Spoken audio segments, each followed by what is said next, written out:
What's up, guys? This your boy Danny coming back at you because I seen a video that Trucker Brown had done. And in the video, Trucker Brown mentions sitting at shippers and waiting to be loaded, getting loads and so forth. And so I didn't necessarily disagree with anything he was saying in the video. But there was one little part, it looked kind of cloudy there. There was one little part that he did have in there, which that he was like talking about basically just trucking in general. And the tone of it was like trucking in general, that you have to wait with picking up loads. And he knew that when he was assigned that load, that he was going to pick it up at a meat plant. And that the load wouldn't be ready upon getting there to get the load, to pick the load up. So all that I totally agree with him. But then he made this one little statement that made it sound like it was a universal thing for all truckers and trucking, which was when you get there to get a load and you having to wait. Now granted, waiting in trucking, it's kind of like it used to be this phrase in trucking, is hurry up and wait. Okay. So with that being said, waiting does transpire in trucking. I'm not gonna say often, and I'm not gonna say often because it depends on the division that you're in. If you're a tanker, you rarely wait on anything because you pull in, like, unless you knew and you have to do that little training, little video, little thing that they show at the facilities. You have to watch that or what have you. But when it comes to loading and offloading, they hook up stuff, and a lot of times now they don't hook it up. They just pull in and people come out and attach the hoses or whatever and all that type of stuff, and they just pump off or they load on. Flatbed drivers, most of the time they have to wait is only because it's a truck ahead of them, or it's a truck ahead of them, and the way that the people procedure is to load. But normally to load don't take a long time, and normally to unload don't take a long time.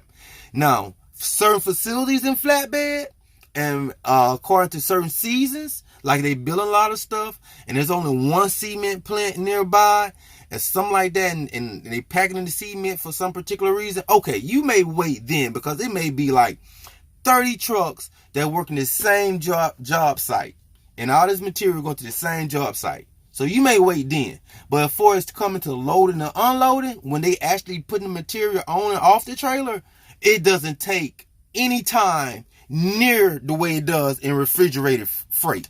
I'm going to be clear. It does not take any time such as it does in refrigerated freight. Refrigerated freight is freaking ridiculous. Totally ridiculous. In the amount of time it takes them to load you, and in the amount of time it takes them to unload you. And then on top of that, get this. 9 times out of 10, your company that you drive for, or the brokerage firm that is affiliated with them to move the freight, they pay them to load it and to unload it because they have these lumper fees. So they're getting paid to take in their own freight. So I don't care if you're an outside agency and you work, and your agency work with this company, they just say HEB. HEB is a grocer. A lot of times you go there, they have lumper agencies in there. So the lumper agency is in charge of taking the freight off, loading the freight up, counting, all that type of stuff. But they still work with HEB. Because if they didn't work with HEB, then guess what? Their services wouldn't be on HEB premises. Point blank, period. Totally. Point blank, period. Okay, now, when you factor that in, now you factor this in. You got a delivery time at, let's just say 11 a.m. Okay, they call you to the door like 12. Okay, now upon that, now you got to go check in, find out how much it's going to cost you, or the lumper or whoever costs to get this stuff offloaded. Now you get all that stuff situated. You contact whoever you need to contact to get the lumper fee and all that type of stuff. Now you are literally waiting. You're waiting. Prime example, Houston. I use HEB for example for a reason. Houston has an HEB plant facility, and it's more than one. But I went to this one in particular, and it's big. Okay. Now, with that being said, last time I was there, I had a 9 a.m. delivery. I was there at 8:30 because I know this whole little shit. You know what I'm saying? You have to park over here, but walk way down here to go check in. All that type of stuff. So, okay, all that's said and done. Okay, mind you, my appointment's at 9 a.m. I did not get called to a door until 11. Really, it was like 10:58, somewhere like that. So upon going in, checking in with that guy, and getting all the information I need to get from that guy, coming back, well, not necessarily coming back to my truck, but picking up the phone, called a broker, and like, hey, look, the lumper fee is blah, blah, blah. Okay, upon doing all that, okay, remember, guys, it's 11 a.m. that I'm in the dock. But I checked in a little bit like, they just say like 8:45, 8:50, because my appointment was at 9 o'clock, and I was there at 8:30. All right. From 11 a.m. of being in the dock, I done checked in, did all that type of stuff. I did not leave that place. And I'm a van driver. Let me put that in there. I'm a van driver by trade. Okay. So I didn't leave that place from being in the dock at 11 a.m. to 6:24. 6:24. Mind you, my appointment was at 9 a.m. So we go 9, 10, 11. Them they 3 hours, the 2 hours. So from 11, 12, 1, 2, 3, 4, 5, 6, 7 hours from 11 a.m. So I was at this place a total of like over 8 hours, some odd minutes, for 10 freaking pallets. 10 pallets. Now, mind you, that load was only paying my truck. Now, I'm going to give you the gross. That load only had a gross of $1,500 on it. That's it. Now, at $1,500, I paid 25% to the parent company that I pull freight under. So the rest of it is me outside of fuel. And if I didn't have no other outside expenses, the rest of it is me. All right. The hard part about all of this, is that I only took that load because I was trying to be feasible and flexible. That's what I was trying to do. And I was trying to also work it to get a little closer to where I was going. Now, granted, if I would have just deadheaded the miles, I wouldn't have to deal with all this BS. I really wouldn't have. Really and truly wouldn't have to deal with it. Because I was only 400 miles away.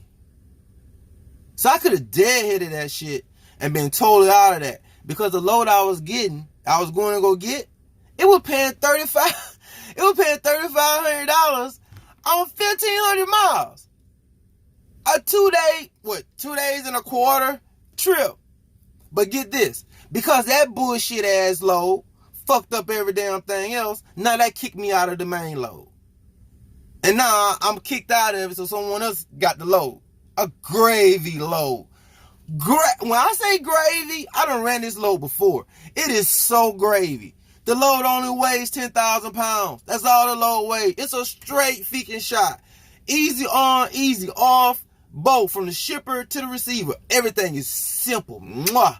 Mwah. It's so nice. But me trying to say, okay, well, I just make it a little bit easier, cack on a little bit more money on the truck. Now, mind you, I had time to get the original load, the load that I wanted, that I was going after. I had time to get that load picked up, deliver it, and I also had a third load booked behind that load. But the one fucking reefer load cost everything, blew everything out the water. Everything out the water, man. I mean, I was like, what in the world? So after that, I said, never again will I take any more freaking grocery loads. Because this ain't the first time that happened to me. No more grocery loads. I don't care if it's Walmart. I don't care if it's Sam's. I don't care if it's Costco's. I don't care who the freak is going to. I'm not taking no more grocery load. Point blank, period. Point blank, period. Now, one can say, well, then you shouldn't feel that way, man, because You eat. You buy clothes. I mean, you buy hygiene products, whatever. And a truck brings it, which is true, which is very true. But because I'm in the industry, well, not necessarily because I'm in the industry. Well, yeah, because I'm in the industry. I don't have to do that. I don't have to pull that shit at all. Now, upon that, I hear other people. I've heard drivers talking about, like, if you don't pull this, you don't pull that, or you want a different load, DM gonna say this, gonna say that. You know what? DM says that those type of things when you're not free. And what I mean by free is that you literally get the chance to operate your business the way you want to operate your business. Point blank, period. If you don't want to work for 2 weeks, you don't have to work for 2 weeks. If you don't want to pull a load for 3 days and you literally out there, you available, you don't have to. So going back to my man, well, I don't know him personally, but my man was still hauling out of Cali. He made a video a couple days ago, and that was basically his point. I own this. I run this. If I sink or fail, it's because of me. It's not because somebody's telling me you need to run that load, you need to get this load picked up. It's not because someone telling me, okay, well, since you declined this load, we're not going to give you this load. Fuck that. Real talk. Fuck all that, man. This is my advice to anyone thinking about trying to go in business for themselves, and they may want to have a parent major company so they can know, so they don't have to worry about the freight, so to speak. Is that find a company that's gonna let you use their authority or what have you. If you don't want to take on that responsibility yourself, find a company that's gonna let you use their authority, and they're gonna let you go. And what I mean by let you go, I mean book your freight, negotiate your price. Point blank, period. They don't have no restrictions on your truck. Get your own truck. Do not get a truck through a company, because when you get a truck through a company, you're just a glorified company driver. That's all. You're a glorified company driver with a truck note. That's all it is. Because you still under all their restrictions. You still can't move the truck until they say move the truck. You still have to go by whatever loads they give you. Even if you don't get to work off their load board, it's on the loads that they're getting you. That's it. You may be on, let's just say, C.H.R. Robinson load board. And C.H.R. Robinson is showing a load that's picking up exactly where you at. And that load is paying 2 times more, and it's lighter than the shit that you've been booked on. But can you get that load? No. Reason why is because you in an infrastructure that states, that may not necessarily says in words, but it mandates that you pull what they give you. And so you pulling what they give you, guess what? You're a glorified damn company driver. That's what you is. You don't necessarily make your own schedule. You don't necessarily you don't negotiate your rate. You take what they give you. And if you don't take that, then guess what? You might be sitting for the rest of the day. You might be sitting for 2 days. You might be sitting for 3 days. It just all depends on how that driver manager feels about you and how important you is to what that person has going on. And what I say is, screw that. Now, I've done it before, and I've done it before on the pretense of that it wasn't going to be like that. Now, there's a company out there. I'm not going to mention that company's name. You know what? I'm not going to do that because that irritates me when other people do that. I'm going to mention that company name. That company name is Warren Transport out of Iowa. When I first hired on, they was like, sure, Danny, you can go on the load boards. You can book your own freight. No problem. All we have to do is just make sure that we do business with them. After my first 10 tries, I'm going to say, and I think I'm kind of being lax on that, but like my first 10 tries of trying it their way, they always had something to say like, no, we can't do that, or we don't work with that company, or we have this load for you, da-da-da. I worked with them for like a year and a half, and I'm telling you, it was miserable. Really miserable. Now, you guys may see their trucks, and it may seem like they're doing a lot of running. And to a certain degree, they are. But guess what? They running what John Deere put out there. So that means if John Deere rates and sales has dropped, guess what? You're not moving. Because John Deere is their primary, secondary, third dairy, fourth, fifth, sixth major customer. So you got to pull a John Deere stuff. Regardless. You have to pull a John Deere because John Deere is their main customer. So what happens when there's a load picking up out of Iowa that's a John Deere load, but there's another load picking up out of Iowa they just say it's Caterpillar. They just say Caterpillar.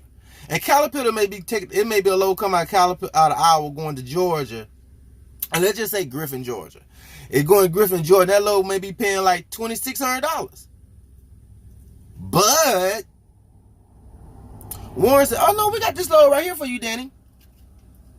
Or Michael, or Kate, or Susan, or Shaquila, whatever your name may be. And they said, no, we got this load right here for you. So you're like, okay, well, let's see it. Then you open that up, and that's a load going to Griffin, Georgia too. But that load only pays $1,800. So you're like, why would I take the $1,800 load when this one paying $25, $26? I'm going to take the $25, $26 load. Same miles, pretty much same weight. Why not? Because Warren says no. We're doing John Deere. So get with the program. That I'm not with. I'm not with you hampering my income earning to satisfy your customer. But your customer and the rate that you have negotiated with the customer does not benefit me and my family. I'm not with that. So, that's how come when you hear, for all you guys listening to this, that's how come you hear people saying the stuff like, well, you got to wait it out, or those doing the good call your DM, because your DM don't care, and your DM going to say this and say that, or not going to give you another load. That's because of the situation that they're in. That situation is that you are basically a glorified company driver. That's what it is. That's what it is. So, my thing is to you guys is, oh my goodness, let me turn that off. My thing to you guys is, be smart. Know what you're willing to do and know what you're not willing to do. Real talk. Because trucking is one of these industries that a lot of stuff sounds good. But until you kind of get into it, you're like, whoa, this ain't, no, I don't like this. I don't feel comfortable. Now your mind is like, fuck this. Sorry, y'all. But I'm just saying what your mind may say. But upon that being said, now you feel some type of way. And upon feeling some type of way, you still got to drive. So now your mind is not totally focused on what you're supposed to be doing. And that could be an accident. It could really be an accident. And you don't want that. Nobody wants that. Nobody want to be in an accident. You know what I'm saying? Nobody. And I don't want it for you. Just as I don't want it for myself. So guys, be smart. Hear these videos that people are saying, what they're saying in these videos. And upon what they're saying, think about what rationally makes sense. You know?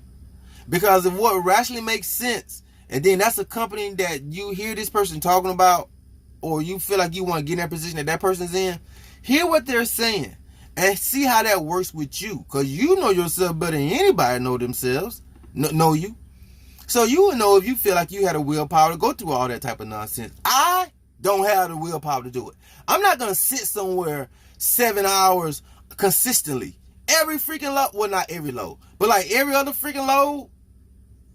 And in reefer, there's an average of 3 to 4 hours you spending at any shipper or receiver. Whereas in, like, for example, what I do, box.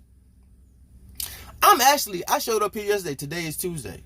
I showed up Monday to pick up a load that I know don't move until today. But my thing was, I want to get through Baton Rouge. So, I want to go and be in position to get this load picked up because it's supposed to be preloaded. But I already got an empty trailer. So what happened was, the night shift put this trailer in the dock. So the day shift came in and started loading me at 7 a.m. So I'm ready to go. But I ain't moving because I wanted to make this video. Now, with that being said, now let's switch this. If this was a reefer situation, just as I said earlier, this load was not scheduled to pick up until today. Okay. Upon it being scheduled pick up today, if it's a reefer situation, oh, you got a certain time or a certain window or time to get that load. And that's it. That's it. So if you 8 hours early, screw you. You sit there and wait 8 hours till these people say come in and get it. A lot of times out in van, that only gonna happen to you maybe about out of 100% percentile. That might happen to you maybe about 20% of the time. Maybe. Because most time in van, they want to go and get that stuff gone. Just like in flatbed is faster than van. And taking flatbed loading, offloading is the quickest of everybody. Everybody. And then there's the van division. And then way down the line, now mind, there's no other in the divisions in there. But way down the line is the freaking reefer division, which take freaking forever. So, if your goal is to average, let's just say 5,000 on gross per week in a reefer. To a certain degree, you might wind up working harder than anybody else. Because all your time, well, not all your time, but a lot of your time is going to be spent in a freaking dock. And then you got to drive all these stupid, crazy hours. You driving, you starting your shift at like 8 o'clock at night and you driving throughout the night to get somewhere. Just to get there, and they don't go and unload you. Just to get there, and they say, okay, well, we're going to park over there. So you're like, well, okay. You park over there, walk back over here. What? Walk back over here and we'll check in. Okay. So they do that. So then they say, well, you're going to go check in at go to door such and such, and they're going to check you in over there. Okay. So you do that. So then that person says, we need to go over here to such and such, and they're going to tell you how much it's going to cost. You don't spend 30 minutes to 40 freaking minutes just talking to this person, that person, whatever. But ain't nobody started unloading shit yet. So for me, reefer division is totally out the way. It's totally out of the picture. So for a load, for a reefer drive, they only get like 2 loads, which is good to a certain degree. You get 2 loads, and you may get the $5,000 in them 2 loads. Born and stuff don't get held up, and everything run according to schedule.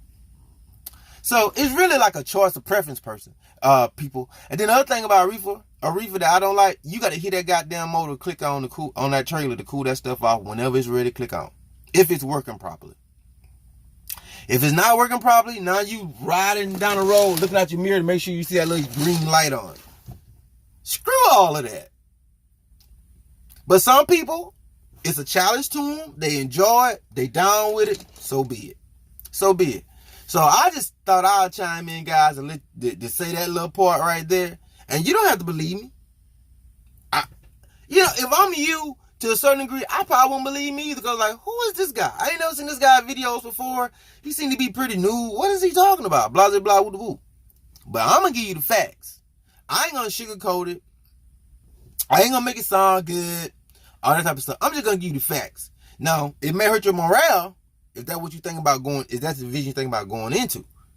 But I'd rather for you to know than to get into something and then find out once you got into it and not hurt all your profit margin. And even as a company driver. Because for the most part, all of us got families. And if your family's important to you, you want to make sure you take care of them. Just like you want to make sure you take care of yourself. You want to be working if you're not trying to handle business. Point blank, period. Okay? So, that's just my little 2 cents, guys. If you guys have any questions, please like the video. If you don't like the video, thumbs down it. But make a comment. Let me hear what you guys think. So I can give you guys what I think. Because you guys may say something that in my 21, 22 years I haven't necessarily thought about. Although I kind of doubt it. But you may. And you may open my mind to see something on a different side, on a different level. So I'm always open to things.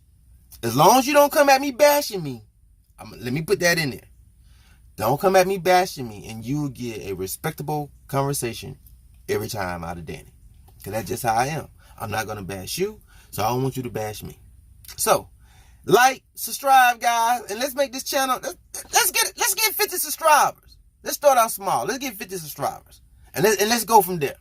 All right, guys, have a good day. Peace out.